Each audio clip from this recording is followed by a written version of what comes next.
আর এবার নজর রাখবো এসটিএফ এর জালে অস্ত্র পাচারকারী অন্ডাল স্টেশন থেকে পাকড়াও করা হয়েছে এবং ধৃতের কাছ থেকে কি কি উদ্ধার হলো, কিভাবে গ্রেপ্তার, আরো বিস্তারিত এই বিষয়ে জানাতে পারবে অর্পণ রয়েছে আমার সঙ্গে। অর্পণ, এসটিএফ এর জালে অস্ত্র পাচারকারী কি কি উদ্ধার হয়েছে, কিভাবে পাকড়াও? দেখো, এসটিএফ এর কাছে গোপন সূত্রে খবর ছিল তারা কিন্তু একেবারেই অন্ডাল স্টেশনে যখন বিহার থেকে যখন আসেন সেখানে কিন্তু যে পাচারকারী তিনি তার একটি ঝোলা থেকে একটি ব্যাগ বের করেন এসটিএফ এর আধিকারিকরা।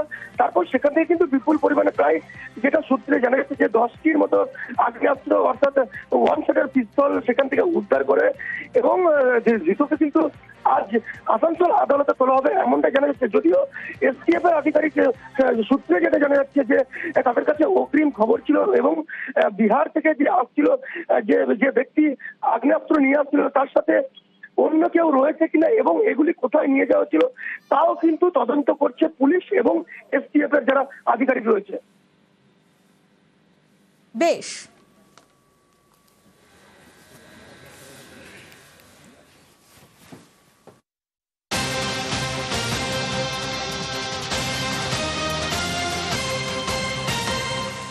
লালগড়ের সিজুয়ায় বালি মাফিয়ার দাদাগিরি, বালি বোঝাই গাড়ি যাতায়াতে রাস্তার বেহাল অবস্থা। ছবিটা দেখলেই বুঝতে পারবেন, দেখুন রাস্তার কি অবস্থা। রাস্তা খারাপের অভিযোগে বালি বোঝাই গাড়ি আটকে বিক্ষোভ।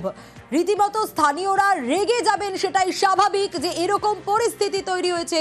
যে কোনো সময় যে কোনো দুর্ঘটনা ঘটতে পারে, যানবাহন যাতায়াত করতে পারবে না এবং সে কারণেই রীতিমতো ক্ষোভ প্রকাশ স্থানীয়দের, গাছের গুড়ি ফেলে ক্ষোভ প্রকাশ স্থানীয়দের।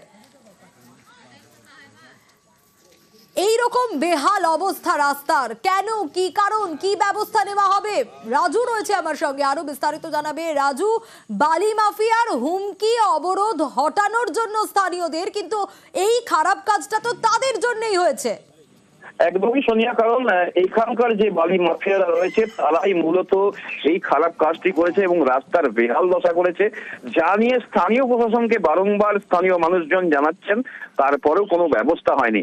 আর এরই বিরুদ্ধেই গ্রামের মানুষ প্রতিরোধ গড়ে তোলেন এবং যেভাবে বালি নদী থেকে নদী গর্ভ থেকে তুলে নিয়ে আসা হয়েছে এবং যার ফলেই নদী গতিপথ হারাচ্ছে এবং নদী গতিপথ হারানোর কারণে বিভিন্ন জায়গায় দেখা যাচ্ছে ভাঙন, আর যার ফলেই চরম ভোগান্তিতে পড়তে হচ্ছে নদীর পার্শ্ববর্তী গ্রামের মানুষকে।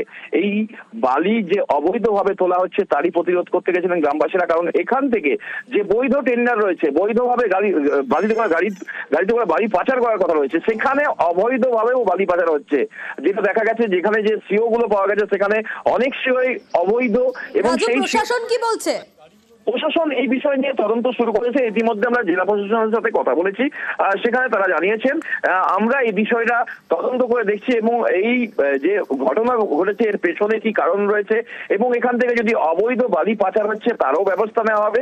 এবং এই যে এই রাস্তা খারাপ হওয়ার কারণ হচ্ছে এই বালি, কারণ যেখানে বালি তুললে সেই রাস্তা মেরামতের একটা দায়িত্ব থাকে বালি খাদানের, সেই জায়গায় এইভাবে কেন রাস্তাকে খারাপ অবস্থা রেখে বালি তোলা হচ্ছে।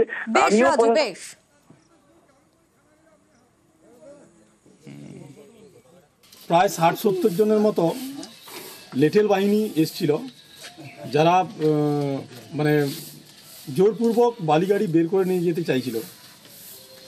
আমরা গ্রামবাসীরা তাদের আটকাই এবং তাদের পরিচয় জানতে চাই। ওনারা ধস্তাধস্তি করে আমাদের মারপিট করে আমাদের ছেলেদের মোবাইল ভেঙে দিয়েছে। আমাদের মোটামুটি ইনজিওর্ড হবে 8 থেকে 10 জন। হকি স্টিক, বড় বড় রুল বাড়ি এইসব প্রত্যেকের হাতে ছিল। সিও বের কাও তুমি নেই তো বিনা সিও মাল নিয়ে যাচ্ছ কেন? আরে আমাকে বললো যে এইখানে মাল পড়বে। তোমাকে কে বললো? হ্যাঁ, কে বললো? এই তোমার এইখানে যে গাড়িটা নিয়েছে। ও গাড়ির পারমিট কত আছে? হ্যাঁ, পারমিট কত আছে? 35 আর এই মাল যাচ্ছে কত? 57 টন গাড়ি। 57 টন। আমার কাছে কোনো খবর আসেনি, সেরকম খবর এলে আমি বিডিও সাহেবকে জানাবো। অবরোধ হয়েছে আপনাকে কেউ বলেনি? না, সেরকম কোনো রিপোর্ট আসেনি আমার কাছে। অবস্থা খুবই খারাপ। এটা আপনার নলেজে আছে? হ্যাঁ।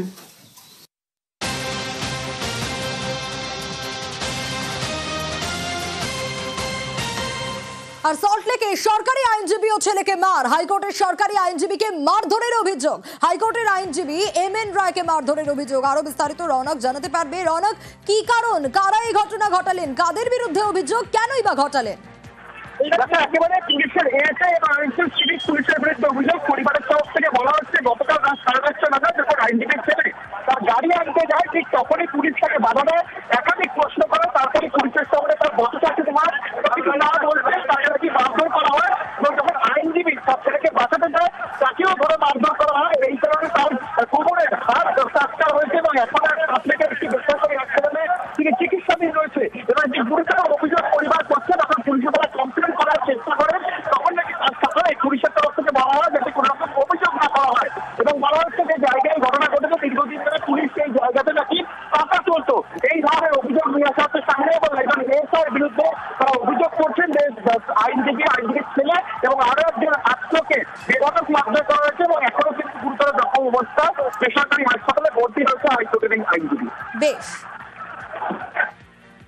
আমাদের গাড়ি একে পার্কের সামনে পার্ক করা ছিল। গাড়িটা আমার ছেলে আনতে যায়, গলির পাশে দুটো পুলিশ দাঁড়িয়ে, ড্রিঙ্ক করা পুলিশ দাঁড়িয়ে আমার ছেলেকে উল্টাপাল্টা কোশ্চেন করে। ছেলে বলছে, কাকু আপনি এত কোশ্চেন করছেন কেন, আমি গাড়ি আনতে যাচ্ছি, আমাকে যেতে দিন। এইটুকু বলার পরেই ছেলেকে দুম করে ঘুষি মেরে দেয়, মুখ থেকে ছেলের রক্ত বেরিয়ে যায়। ছেলে ফোন করতে যাচ্ছে, ফোন কেড়ে নিচ্ছে, ফোন করতে দিচ্ছে না। ছেলে পুলিশের দিকে তাকিয়ে এদিকে ফোন করছে, বলছে বাবা বাবা, ফোন কেড়ে নিচ্ছে। বাবা বাবা শুনে বাবা এখান থেকে দৌড়ে গেছে। ওখানে দেখে ছেলেকে মাথাটা নিচু করে পুলিশ ধরে আছে। ওকে দুজন পুলিশই কি মদ্যপ অবস্থায় ছিল?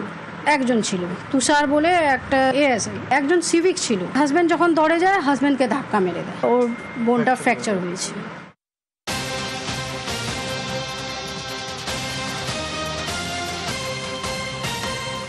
আর জয়েন্টের ফল নিয়ে সিঙ্গেল বেঞ্চের রায় বহাল থাকলো। সিঙ্গেল বেঞ্চের রায় হস্তক্ষেপ করলো না ডিভিশন বেঞ্চ। সিঙ্গেল বেঞ্চ জয়েন্টের ফলের সময় বেঁধে দিয়েছে। আরো ডিটেল জানাতে পারবে অর্ণব রয়েছে আমার সঙ্গে। অর্ণব, আগামী সপ্তাহে সুপ্রিম কোর্টেও তো শুনানির সম্ভাবনা, এবং হাইকোর্ট কি সে কারণেই ডিভিশন বেঞ্চ কোনো নির্দেশ দিল না, সিঙ্গেল বেঞ্চের রায় বহাল রাখলো? দেখো, বিচারপতি সুজয় পাল এবং বিচারপতি স্মিতা দাসের ডিভিশন বেঞ্চে একটি জনস্বার্থ মামলা, সেখানে জয়েন্ট ইঞ্জিনিয়ারিং তারই রেজাল্ট এখনো প্রকাশিত হয়নি। প্রচুর পড়ুয়া যারা সম্ভাব্য সেখানকার দাবিদার, তারা কোনো কলেজ চুজ করতে পারছে না। সব থেকে যারা মেধাবী এবং তুলনায় গরিবপূর্ব পরিবার, তাদের বাইরের রাজ্যে পড়ার ক্ষমতাও নেই। সেই জায়গা থেকে জনস্বার্থ মামলা হয়। দ্রুত ফল প্রকাশের প্রথমে হস্তক্ষেপ করে ডিভিশন বেঞ্চ, কিন্তু এরপর বিচারপতি কৌশিক চন্দ্র 15 দিন আগে নির্দেশ জারি করে জানায় যে 7% ওবিসি সংরক্ষণ দিয়ে মেধা তালিকা প্রকাশ করে জয়েন্টের রেজাল্ট প্রকাশ সেন্ট্রাল বোর্ড। কিন্তু সেই সিঙ্গেল বেঞ্চের নির্দেশ কার্যত চ্যালেঞ্জ করে সুপ্রিম কোর্টে যায় রাজ্যের এখান থেকে জয়েন্ট বোর্ড। সুপ্রিম কোর্টে মামলার এখনো শুনানি হয়নি। 25 তারিখ অর্থাৎ সোমবার মঙ্গলবার একটা শুনানি হওয়ার সম্ভাবনা তৈরি হয়েছে। এই অবস্থায় শুনানি হবেই সোমবার বা মঙ্গলবার, এমনটাও নির্দিষ্ট করে বলা যাচ্ছে না।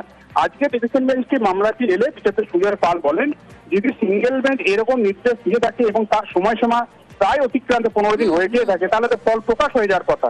তখন কি জয়েন্টের পক্ষ থেকে জানানো হয় বোর্ডের পক্ষ থেকে যে তারা ইতিমধ্যেই সুপ্রিম কোর্টে এই নিয়ে একটি মামলা রয়েছে। এরপরে বিচারপতি জানান যে সিঙ্গেল বেঞ্চ যে নির্দেশ দিয়েছে তার উপর আলাদা করে কোনো নির্দেশ জারি করা হচ্ছে না। অর্থাৎ জয়েন্টের ফল প্রকাশ নিয়ে যে আশার আলো দেখিয়েছিল ডিভিশন বেঞ্চ, সেটাও কার্যত আজকে বন্ধ হয়ে গেল সুপ্রিম কোর্টে বিচারাধীন মামলা থাকার কারণে। সব মিলে জয়েন্টের রেজাল্ট আউট হচ্ছে না, সুপ্রিম কোর্টে থেকে মুখাপেক্ষি হয়ে থাকতে এই মুহূর্তে লাগলা পড়ুয়াকে। বেশ।